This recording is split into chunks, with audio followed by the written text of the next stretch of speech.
നമ്മൾ പണ്ടൊക്കെ കേക്ക് എന്ന് പറയുമ്പോൾ നമ്മുടെ മനസ്സിലേക്ക് ഓടിയെത്തുന്ന ഒരു കേക്കിൻ്റെ ഒരു ചിത്രമുണ്ട്. അതായത് നമ്മുടെ കടകളിലൊക്കെ, അതായത് ചായക്കടകളിലൊക്കെ കിട്ടുന്ന വെട്ട് കേക്ക്.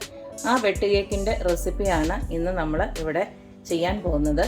അതിന് വേണ്ടിയിട്ട് നമ്മളിവിടെ 2 കപ്പ് ഇതുപോലുള്ള 2 കപ്പ് മൈദാപ്പൊടി എടുത്തിട്ടുണ്ട്. അടുത്ത് നമുക്കിതിലേക്ക് ഒരു നുള്ളോളം ഉപ്പിട്ട് കൊടുക്കണം.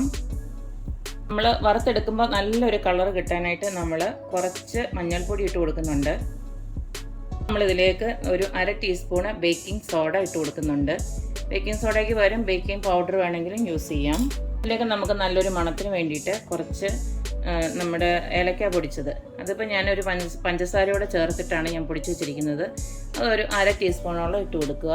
അടുത്ത് നമുക്കിതിലേക്ക് കുറച്ച് ബട്ടർ ഇട്ട് കൊടുക്കുകയാണ്. ഒന്നെങ്കിൽ ബട്ടർ അല്ലെങ്കിൽ ഒരു 4 ടേബിൾ സ്പൂണോളം ഓയിലൂടെ ഇട്ട് കൊടുക്കുക. ഇതിപ്പോൾ ഞാൻ കുറച്ച് ബട്ടറാണ് ചേർത്തിരിക്കുന്നത്, ഏത് വേണമെങ്കിലും നമുക്ക് യൂസ് ചെയ്യാം. ഇനി ഇതെല്ലാം കൂടെ നമുക്ക് നന്നായിട്ട് കൈകൊണ്ടൊന്ന് മിക്സ് ചെയ്തെടുക്കണം. ഇതിപ്പം നമ്മൾ പൊടികളെല്ലാം അവിടെ നന്നായിട്ട് മിക്സ് ചെയ്ത് വെച്ചിട്ടുണ്ട്. ഇനി അതവിടെ ഇരിക്കട്ടെ. ഇനി ബാക്കിയുള്ള പ്രോസസ്സ് നമുക്ക് ചെയ്യാം. ഇനി അടുത്തത് നമുക്കിതിലേക്ക് വേണ്ടത്, ഇതിൽ 1 കപ്പ് പഞ്ചസാര ഞാനിപ്പം പൊടിച്ചതാണ് ചേർത്ത് വെച്ചിരിക്കുന്നത്. പൊടിച്ച പഞ്ചസാര തന്നെ എടുക്കണം, കാരണം ഇത് നമുക്ക് മുട്ടയായിട്ട് മിക്സ് ചെയ്യാനുള്ളതാണ്. അപ്പം ഈ 1 കപ്പ് പഞ്ചസാര ഞാനിപ്പോൾ ഇതിലോട്ട് ഇടുവാണ്. ഇനി ഇതിലേക്ക് നമുക്ക് 2 മുട്ട വേണം.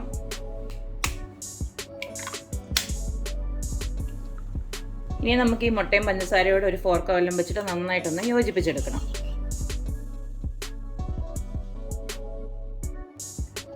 ഇപ്പോൾ നമ്മുടെ മുട്ടയും പഞ്ചസാരയും ഇവിടെ നന്നായിട്ട് മിക്സായി വന്നിട്ടുണ്ട്.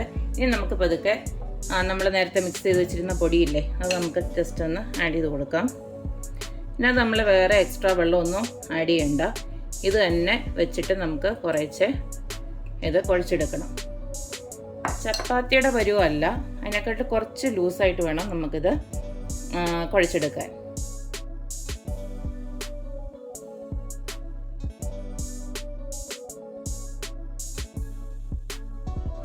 നമ്മൾ ഈ ഒരു പരുവത്തിന് കുഴച്ചെടുത്തിട്ടുണ്ട്. നമ്മൾ എക്സ്ട്രാ പൊടിയൊന്നും യൂസ് ചെയ്തിട്ടില്ല. ഇനി ഇതിലേക്ക് നമുക്ക് കുറച്ച് സൺഫ്ലവർ ഓയിൽ ഒന്ന് ആഡ് ചെയ്ത് കൊടുക്കാം.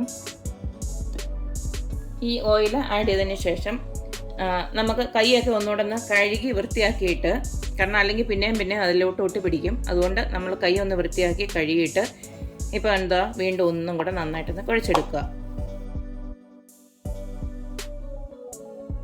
കണ്ടില്ലേ, ഈ ഒരു പരുവത്തിൽ നമുക്ക് കുഴച്ച് മാറ്റി വെക്കാം. ഇതിനി ഒരു ഏകദേശം അര മണിക്കൂർ തൊട്ട് 1 മണിക്കൂർ വരെ റെസ്റ്റ് ചെയ്യാൻ വെക്കണം. കാരണം നമ്മൾ സോഡാപ്പൊടിയൊക്കെ ഇട്ടാണല്ലോ. അപ്പോൾ ജസ്റ്റ് അതൊന്ന് പൊങ്ങി വരാനായിട്ട് നമ്മളൊന്ന് വെയിറ്റ് ചെയ്യണം. ഇനി അത് കഴിഞ്ഞിട്ട് വേണം നമുക്കിത് വറുത്തെടുക്കാനായിട്ട്. അപ്പോൾ അതുവരെ നമുക്കൊന്ന് വെയിറ്റ് ചെയ്യാം. നമ്മുടെ വെട്ട് കേക്കിന് കുഴച്ച് വെച്ചിരിക്കുന്ന ആ മാവുണ്ടല്ലോ, ഇപ്പം നല്ല പെർഫെക്റ്റ് ആയിട്ട് വന്നിട്ടുണ്ട്. കണ്ടോ, ഡബിൾ ആയിട്ടുണ്ട് 1 മണിക്കൂറിന് ശേഷം. ഇനി നമുക്ക് ഇതൊന്ന് ഒരു കട്ടിംഗ് ബോർഡിലോട്ടോ വല്ലതും ഒന്ന് മാറ്റിയിട്ട്, കണ്ടോ ഭയങ്കര സോഫ്റ്റാണ്, സൂക്ഷിച്ച് വേണം. കണ്ടില്ലേ, നല്ല പെർഫെക്റ്റ് ആയിട്ട് വന്നിരിക്കുന്നത്. ഇനി നമുക്കിതിനെ ഒന്ന് റോൾ ചെയ്തെടുക്കണം. ഒരേ രീതിയിൽ, ഒരേ വണ്ണത്തിലും വലുപ്പത്തിലും ഒക്കെ ആയിട്ട് ജസ്റ്റ് ഒന്ന് റോൾ ചെയ്തെടുക്കുക. ഇത്രയും നമുക്ക് ഒരുമിച്ച് റോൾ ചെയ്യാൻ പാടെങ്കിൽ നമുക്ക് പകുതിയായിട്ട് ചെയ്യാം. ഇത് ഇവിടെ ഇരിക്കട്ടെ.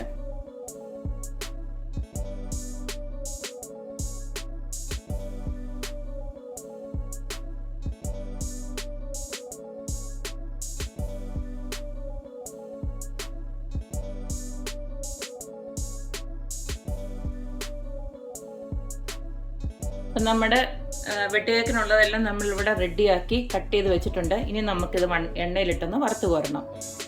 അപ്പോൾ അടുപ്പിച്ചൊന്നും വെക്കല്ല, കാരണം ഇതെല്ലാം ഒട്ടിപ്പിടിക്കും. അപ്പോൾ ഒരു കുറച്ച് അകലത്തിൽ മാറ്റി ഇങ്ങനെ കട്ട് ചെയ്ത് റെഡിയാക്കി വെച്ചിട്ട് പിന്നീട് നമുക്കിത് വേഗം തന്നെ വറുത്ത് കോരണം. അപ്പോൾ നമ്മുടെ വെട്ടുകേക്ക് ഒന്ന് വറുത്തെടുക്കാനായിട്ട് ഞാൻ ഒരു ചീനച്ചട്ടിയിലോട്ട് കുറച്ച് സൺഫ്ലവർ ഓയിലാണ് ഒഴിച്ചു കൊടുത്തിരിക്കുന്നത്. ഇതിപ്പം ഞാൻ എണ്ണ നല്ല ചൂടാക്കി വെച്ചിട്ടുണ്ട്. ഇനിയും ചെറിയ തീയിലിട്ട് വേണം നമുക്കത് വറുത്ത് വരാൻ, നല്ലത് ഫുള്ളായിട്ട് കരിഞ്ഞു പോകും.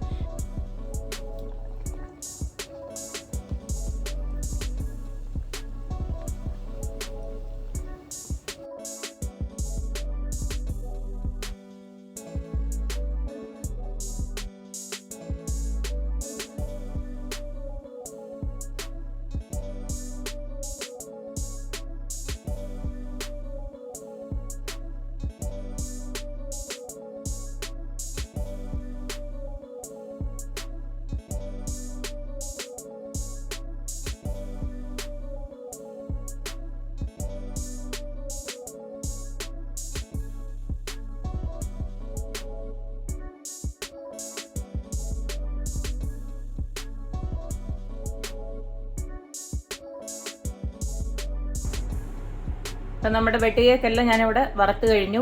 നല്ല അടിപൊളി ടേസ്റ്റാണ്. അതുപോലെ തന്നെ നല്ല എന്താ പറയുക, നല്ല സ്പോഞ്ച് മാതിരി ഇരിക്കുവാണ്. ഇച്ചിരി കഴിയുമ്പോൾ ഒത്തിരി ഇവിടെ നിന്ന് കട്ടിയാവും, എന്നാലും നല്ല സോഫ്റ്റായിട്ട് തന്നെ ഇരിക്കും. വലിയ കട്ടിയൊന്നും കാണത്തില്ല. അപ്പം ഞാൻ ജസ്റ്റ് ഒന്ന് കാണിച്ചു തരാം. ഉണ്ടല്ലേ, നല്ല സോഫ്റ്റായിട്ടിരിക്കുന്നത്. അപ്പം ഈ റെസിപ്പി എല്ലാവർക്കും ഇഷ്ടമായെന്ന് കരുതുന്നു. എന്തായാലും ഈ വെട്ട് കേക്ക് എല്ലാവരും വീട്ടിൽ തന്നെ ഒന്ന് ഉണ്ടാക്കി നോക്കണം. അത് മാത്രമല്ല, എൻ്റെ റെസിപ്പീസ് ഇഷ്ടപ്പെടുന്ന എല്ലാവരും please like, share and subscribe. അപ്പോൾ ഇനിയൊരു വീഡിയോ ആയിട്ട് വരുന്നത് വരേക്കും. ബായ്.